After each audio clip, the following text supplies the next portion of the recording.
আশা করি সবাই ভালো আছেন। তো আইএলটিএস স্পিকিং এ ভালো করার জন্য যে টেকনিক গুলো আসলে খুবই খুবই খুবই উপকারী, তো সেই সকল টেকনিক নিয়ে চলে আসলাম আমি আজকে আপনাদের সাথে। তো আপনারা এখানে দেখতেই পাচ্ছেন আমি অলরেডি আপনাদের জন্য ছোট্ট একটি স্লাইড বানিয়ে পুরো সকল টেকনিক 10টা টেকনিক আজকে আলোচনা করবো। এই 10টা টেকনিক যদি আপনারা ফলো করতে পারেন, আইএলটিএস স্পিকিং না আপনার সারা জীবনে, আপনার ব্যক্তিগত জীবন বলেন অথবা আপনার প্রফেশনাল লাইফ বলেন, সব জায়গায় আপনি স্মার্টলি কথা বলতে পারবেন। তো আজকে আমি একেবারে সঠিক সঠিক সকলগুলো ওয়ে আপনাদের সাথে ডিসকাস করবো, তাই ক্লাসটা খুবই খুবই স্পেশাল একটা ক্লাস। সবাই শেয়ার করবেন এবং আপনারা ক্লাস করার সাথে সাথে লাইক করতে ভুলবেন না, এবং চ্যানেলটা যারা নতুন আছেন তারা সাবস্ক্রাইব করে রাখবেন।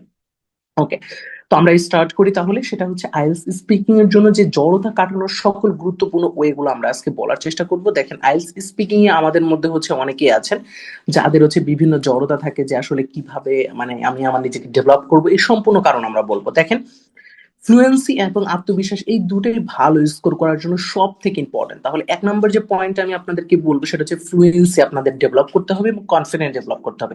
এই ফ্লুয়েন্সি এবং কনফিডেন্স এইটা যদি আপনারা ডেভেলপ না করতে পারেন, তাহলে কিন্তু আপনার আসলে আহ, মানে কোনো স্পিকিংটাকে কখনোই ডেভেলপ করতে পারবেন না। কারণ ফ্লুয়েন্সিটা স্পিকিং এর জন্য খুবই ইম্পর্টেন্ট, এবং সাথে আত্মবিশ্বাসটা না থাকলে আপনি কনফিডেন্টলি ইংলিশটা বলতে পারবেন না।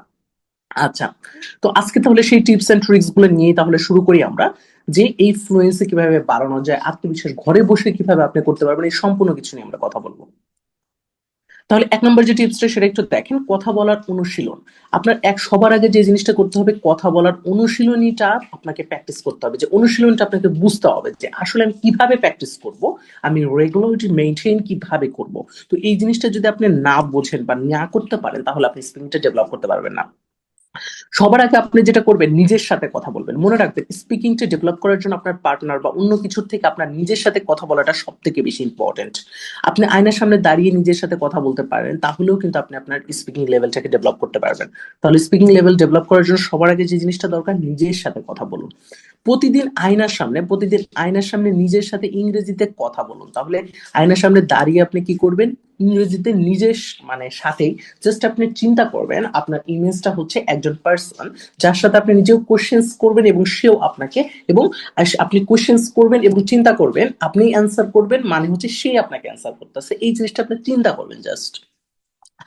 এটি আপনার আত্মবিশ্বাস বাড়াতে অনেক হেল্প করবে। যখন আপনি নিজে নিজে কথা বলবেন, তখন আপনার মধ্যে জড়তা কেটে যাবে। তো নিজে নিজে কথা বললে আপনার মধ্যে জড়তাটা অটোমেটিক্যালি কেটে যাবে। আচ্ছা, এবং মাঝে নিজের কথা রেকর্ড করে মাঝে মাঝে শুনুন। এটা খুবই খুবই ইম্পর্টেন্ট, কারণ নিজের উপরে নিজের কথাটা আমি কতটুকু কারেক্টলি বলেছি, বা আমার নিজের কনফিডেন্টটাকে বুস্ট করার জন্য আপনি এই কাজটা করতে পারেন, যে নিজের কথা রেকর্ড করতে পারেন।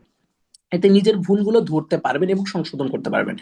নিজের ভুলগুলো ধরার ধরার ক্ষেত্রেও এটা কিন্তু অনেক কার্যকরী, এবং আপনার সংশোধনও আপনি নিজে থেকে করতে পারবেন। এটা নিজে নিজে, যারা পার্টনার থাকে না বা পার্টনার পাচ্ছেন না বা খুঁজে পাচ্ছেন না সঠিক পার্টনার, বা তার সাথে সময় মেনটেন করতে পারতেছেন না, তাদের জন্য এটা খুবই খুবই খুবই কার্যকরী। কোনো বন্ধু বা পরিবারের সদস্যদের সাথে ইংরেজিতে কথোপকথন করুন, এবং আপনার যে জিনিসটা করবেন, আপনি একজন সিলেক্টিভ পার্সনকে খুঁজে বের করতে পারেন যেটা পার্টনার হিসেবে, এবং তার সাথে আপনি কি করতে পারেন, প্রতিদিন কিছু টাইম একটু প্র্যাকটিস করতে পারেন। যে কিন্তু তাকে আপনার কিন্তু কমফোর্ট জোনের হতে হবে, আপনার কমফোর্ট জোনে কিন্তু তাকে থাকতে হবে, অথবা তার কমফোর্ট জোনে আপনাকে থাকতে হবে। দুইজনের মধ্যে যেন কথোপকথনটা খুবই সুন্দর হয় এবং একজন আরেকজনের ভুলটাকে সংশোধন করে দিতে পারেন। ঠিক আছে, তো এইটা আমাদের প্রথম টিপস। এবার আসি আমাদের দ্বিতীয় টিপসটা দেখেন, সাধারণ বাক্য ব্যবহার করুন। অলওয়েজ আপনি যেটা করবেন, কখনোই অনেক কমপ্লেক্স কোনো বাক্য দিয়ে স্পিকিং বলার চেষ্টা করবেন না, অথবা আপনি সবসময় চেষ্টা করবেন খুবই simple simple simple sentence make করতে এবং সিম্পল সিম্পল সেন্টেন্স বলতে। ঠিক আছে, ইউজ সিম্পল সেন্টেন্স। জটিল বাক্য তৈরির চেষ্টা করবেন না। তাহলে জটিল বাক্য তৈরির চেষ্টা করা যাবে না। সহজ এবং সঠিক বাক্য বলুন, যাতে আপনার চিন্তার স্পষ্ট হয়। আপনি যখন সহজ বাক্য বলবেন বা সহজ সহজ সেন্টেন্স গুলো আপনি যখন মেক করবেন, খুব সহজভাবে মেক করতে পারবেন, এবং আপনার চিন্তা বা আপনার আইডিয়াস দেন এটা খুব সুন্দরভাবে হবে। যেরকম আপনি যদি বলেন, the consequence of urbanisations are multifaceted and complex. তো এইটাকে আপনি না বলে আপনি বলতে পারেন, urbanisation has many effects on society. তো আপনি এই সেন্টেন্সটাকে আপনি কঠিন কোনো ভোকাবুলারি না ইউজ করে আপনি যদি একটু সহজ ভোকাবুলারি ইউজ করেন, তাহলে আপনার ব্যান্ড স্কোর আইএলস এর ক্ষেত্রেই না, আপনার যে কোনো জায়গায় আপনি স্পিকিংটাকে আসলে ডেভেলপ করতে পারবেন। শুধু আইএলস এর ক্ষেত্রে আমি বলবো না, আমি বলবো আপনার পার্সোনাল লাইফ আছে এবং প্রফেশনাল লাইফ আছে, সব জায়গায় স্পিকিংটা ডেভেলপ করতে পারবেন। তাহলে আমরা কি করব, কঠিন বাক্য বা কঠিন ওয়ার্ড যুক্ত সেন্টেন্স না বলে আমরা সহজ সেন্টেন্স গুলো মেক করার চেষ্টা করব। আচ্ছা, এবার আসি হচ্ছে 3 নম্বর, যেটা শব্দ ভান্ডার বৃদ্ধি করুন। আপনার শব্দ ভান্ডার প্রতিনিয়ত বৃদ্ধি করতে হবে। যেরকম আপনি যদি প্রতিদিন, আপনাকে টার্গেট করতে হবে আমি একটা মাসে আমি 30টা ডে, 30 দিনের মধ্যে আমি যদি আসলে চেষ্টা করি যে প্রতিদিন 10টা করে শিখবো, তাহলে আমি 30 দিনে প্রায় 300টা ভোকাবুলারি, নতুন ভোকাবুলারি আমি শিখতে পারবো।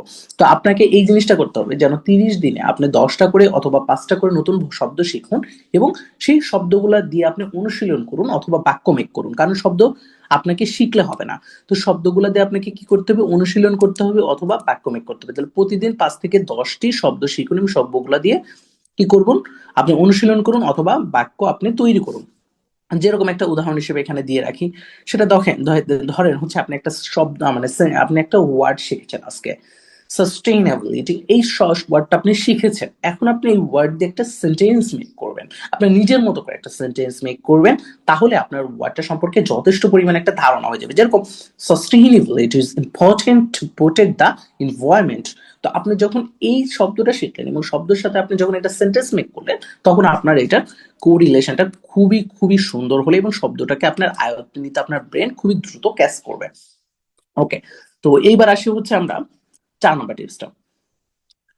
দেখেন, এখানে ফিলার শব্দ ব্যবহার করুন, learn to use a filler. এটা খুবই খুবই ইম্পর্টেন্ট আপনার এক্সপ্রেশন ক্রিয়েট করতে। যখন আপনি কারোর সাথে কথা বলবেন, সেই কথাটাকে রিয়েলিস্টিক বানানোর জন্য তার সাথে কিন্তু আপনার কিছু এক্সপ্রেশন শেয়ার করতে হবে। তো ইংলিশে এটাকে আমরা বলি হচ্ছে ফিলার। তো জড়তা কাটানোর জন্য ফিলার শব্দগুলো শিখুন। যেরকম well, actually, you know, I mean. তো তাদের সাথে আমি যখন কথা বলবো বা কারোর সাথে কথা বলবো, তখন যেন আমি তার সাথে একটা কন্ট্যাক্ট রাখতে পারি। তো এইগুলো আমার যেন মাথায় থাকে, তার জন্য আমি কি করব, ওয়েল, অবভিয়াসলি, অ্যাকচুয়ালি, তো এই শব্দগুলা বা এই নো, আই মিন, তো এইগুলো আমরা জানার একটু চেষ্টা করবো। ওকে, এবার আসি 5 নম্বরটা। প্রাসঙ্গিক টপিক নিয়ে প্রস্তুতি নিন। প্রিফার টু কমন টপিক, মানে ব্যাপারটা হচ্ছে আপনি কমন টপিক গুলো যত বেশি পরিমাণ আপনি আয়ত্তে আনতে পারবেন, তত বেশি পরিমাণ আপনি স্পিকিং ভালো বলতে পারবেন। কারণ কি, আপনি কমন টপিক গুলো হচ্ছে যেই টপিক গুলো সচরাচর আমাদের সবসময় আমরা বলি। যেরকম আমরা কথা বলার সময় কিন্তু আমরা কথা বলি, যে কারোর সাথে কথা বলি, কিন্তু আমরা বিভিন্ন আমরা বিষয় থাকে যে বিষয়গুলো একেবারে কমন, এবং কিছু ভোকাবুলারি থাকে যেগুলো একেবারে কমন। যেরকম আপনি ধরেন হচ্ছে আপনার শহর বা আপনার এলাকা নিয়ে কারোর সাথে কথা বলতে চাচ্ছেন, বা এলাকা নিয়ে কিন্তু আমরা সবসময় ডিসকাস করি, তো এইটা সম্পর্কে আমার একটা আইডিয়া অটোমেটিক্যাল আছে। তো আমি এই কমন টপিক গুলোর আইডিয়া আমার মাথার মধ্যে থাকে, তাই আমি এইটা দিয়ে সেন্টেন্স মেকিং করে যদি প্র্যাকটিস করি, খুব দ্রুত সময়ের মধ্যে আমি পারবো। যেরকম আমার শহর অথবা আমার গ্রামের প্রিয় কি কি জিনিস আছে, অথবা আমি আমার প্রিয় সিনেমাটা কি আসলে, অথবা এই সিনেমা থেকে আমি কি শিখেছি, অথবা আমি আমার কোনো জায়গায় নতুন কোনো জায়গায় ভ্রমণ করেছি, সেই জায়গাটা কেমন ছিল বা সেখানকার অভিজ্ঞতাটা কেমন ছিল। তো এইগুলা নিয়ে যদি আমি আসলে উত্তর তৈরি করে আমি যদি আসলে বলতে চাই, তাহলে আমি খুব ইজিলি বলতে পারবো। কারণ কি, এটা সম্পর্কে আমার একটা আইডিয়া আছে, কারণ এটা আমি জানি। তো আমি এটা থেকে খুব ইজিলি আমি কি করতে পারবো, উত্তর মেক করতে পারবো। তো এই জিনিসটা আপনাদের মাথায় রাখতে হবে এবং প্র্যাকটিস করুন। খুব দ্রুত আপনাদের প্র্যাকটিস করতে হবে, বেশি বেশি প্র্যাকটিস করতে হবে, তাহলে আশা করি কোনো সমস্যা হবে না। তো এই হচ্ছে আমাদের 5টা রুলস, এবং আরো 5টা রুলস আছে, আমি আপনাদেরকে দেওয়ার চেষ্টা করবো। তো এই ভিডিওটা এই 5টা রুলস আসলে থাকবে, এবং এই ভিডিওটাই যদি আপনাদের আপনাদের যদি 300 বা 400 লাইক পড়ে, তাহলে আমি নেক্সট পার্টটা আপনাদের জন্য আলোচনা করবো এবং আপনাদের স্পিকিং ঘরে বসে কিভাবে প্র্যাকটিস করবেন, এই 10টা টিপস আপনাদেরকে হেল্প করবে। এবং